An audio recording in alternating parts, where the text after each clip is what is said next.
All right, WAC Tournament week, and we're going to talk to Ariana Pagan. Little fireside chat we got going on right now. So far here in Orem, the weather has been beautiful, and we haven't needed to crank up the fire. Maybe later tonight, though, it'll be cold.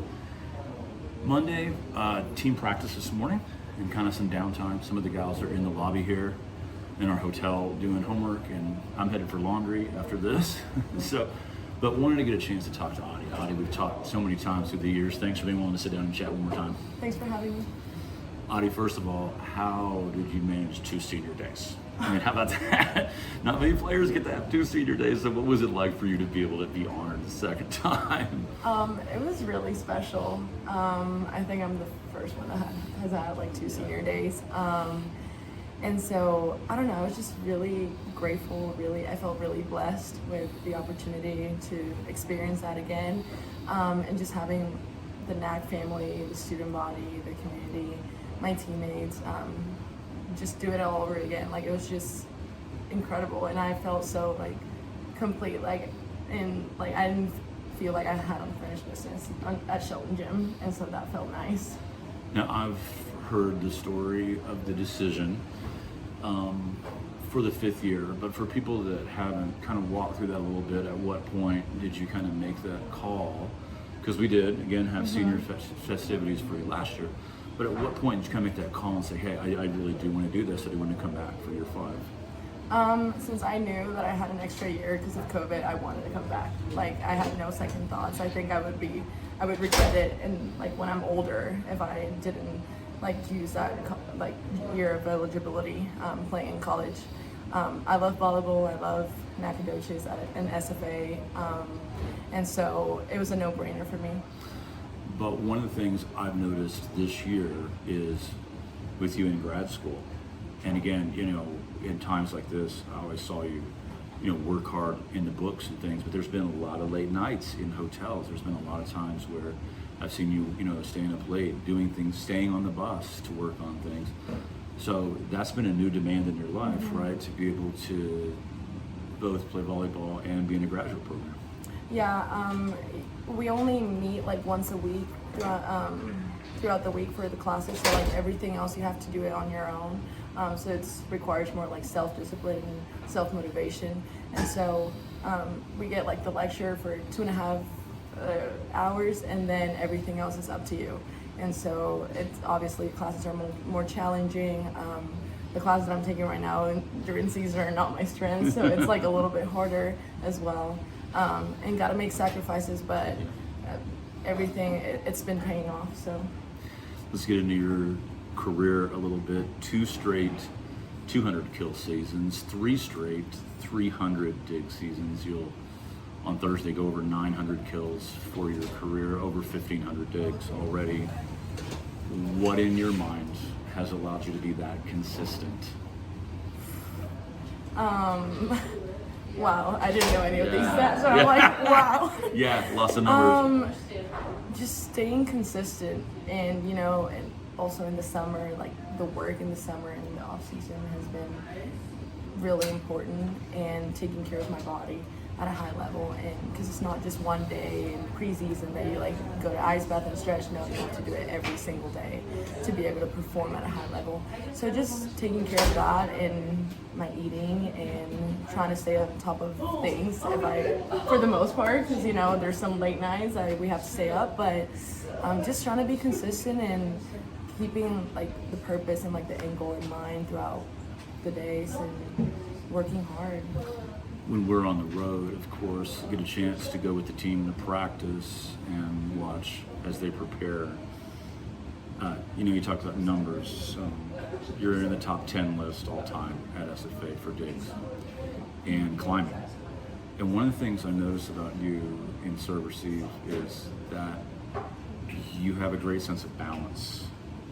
What, though, as far as a floor defender now, not so much a passer, but a floor defender, what in your mind are the ingredients that make somebody a good floor defender? I think first, the ability to read. That's one of the most important things, and pursue. I think those 2 things are the most important things. You can train defense all you want, but having that ability to like know where to be when depending on where the block is, where the set is, where's the hitting approaching, those kind of things are the most important things and what I focus on, and then just staying low, balanced, and ready to pursue wherever that ball goes. One of the things that was talked about today, positioning, and these small spaces matter. Talk to the group that's listening to this about this. Sometimes the adjustments that your coaches are having you make are literally half steps in one direction or forward or back. These little differences are things that are being kept track of and noticed by your coaching staff. I mean, they watch a lot of film, so they're right about everything that they tell us and things that we need to improve and like slight changes that we need to make. Like our base could be sometimes really shallow or something, and those like 1 or 2 points can be there too. So if you take a step back, or if you coverage too, we were practicing that today, just knowing where you need to be and just trusting what they're saying, because they've scout teams, they've like looked at so much film, so it's like if we can do that, then we can compensate like 1 or 2 points here and there and just make a bad possession a good possession. So I think it's important for any athlete to have a strong relationship with coaches. I noticed today at lunch, Coach Humphrey's milling around the room a little bit, sitting with some of you.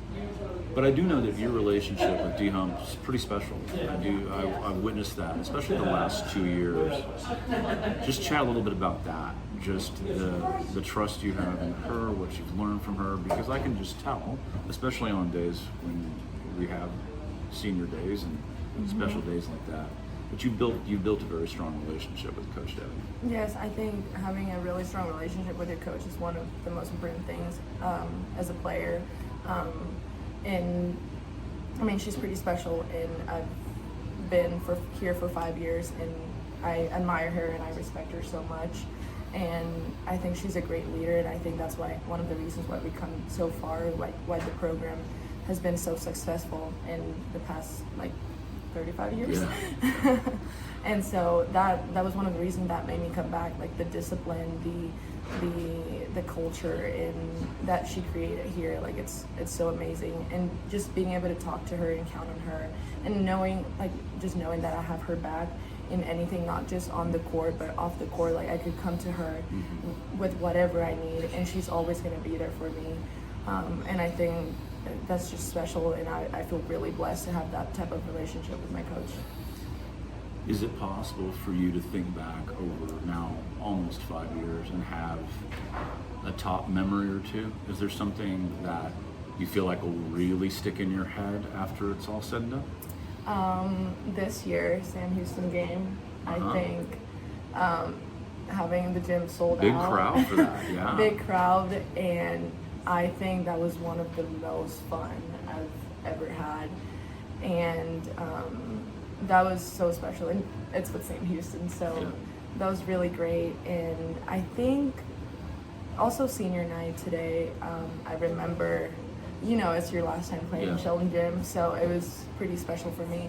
And just hearing my name call in the starting lineup, and then also I remember the first time they ever did that at Sheldon. Wow. My freshman year. It was in a scrimmage in 2019, and I was the first one to call. And so I almost teared up, but I'm no, we're about to play a game. I can't cry right now.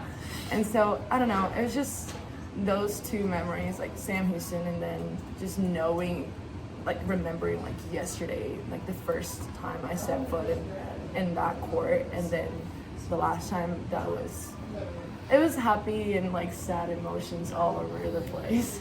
That's fantastic. Starting lineups are fun for announcers too. That's my favorite part of it too. Back to relationships to kind of end this. You played now with two groups of seniors, and some of them are sitting in this room right here. But I want to pick on two. I mean, we could go through many, but I want to pick on two and kind of get your thoughts. This year, your outside hitter opposite of you has been Cam Hill.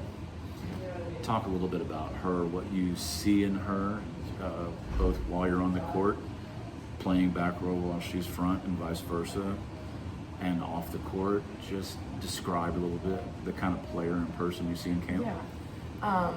wow, having Cam for the past 2 years, like opposite of me, has been one of the biggest blessings. Like, she is a great volleyball player, but an amazing person as well. The relationship that we have is pretty special because like we help each other, and we always try to like add each other like more to our game, and just being in the same position, like we just like know what we're talking about, like whenever we try to give each other feedback or stuff.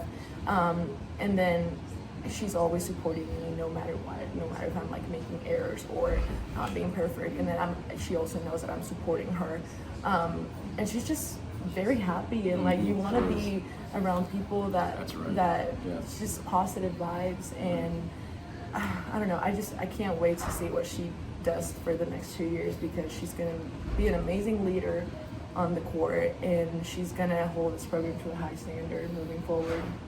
And last, one player that I know is special to you, and she's sitting over here. She's got her earphones up. Maddie Bork, your peppering partner. I always, no offense to the middles, we've got a few middles sitting over there too. I always like it when you've got ball control people that are peppering on the outside, close to where you're setting up, and you and Maddie usually get over on the side. And when I watch that, you have so much fun doing that. You have so much fun chasing down balls or hitting to one another or setting. But so just describe that. That just seems like a very loose time for you and both of you pregame. Yeah, I think she's been my partner for like the past 3 years, and every time we have like our better peppers than other days, but I mean, every time we it's like fun volleyball, and just like before kind of letting loose before we play a game, and just knowing that we both have ball control. It's like we're like gonna be running out of the place, but like at the same time we're gonna be there, and like it'll be smooth. And so I mean, it's just so much fun with her, and love it. Yeah, Ariana Pagan, fifth-year graduate student here, trying to punch her ticket for her third appearance in an NCAA tournament. Adi, that was great. Appreciate the time with you. Thank you, Greg.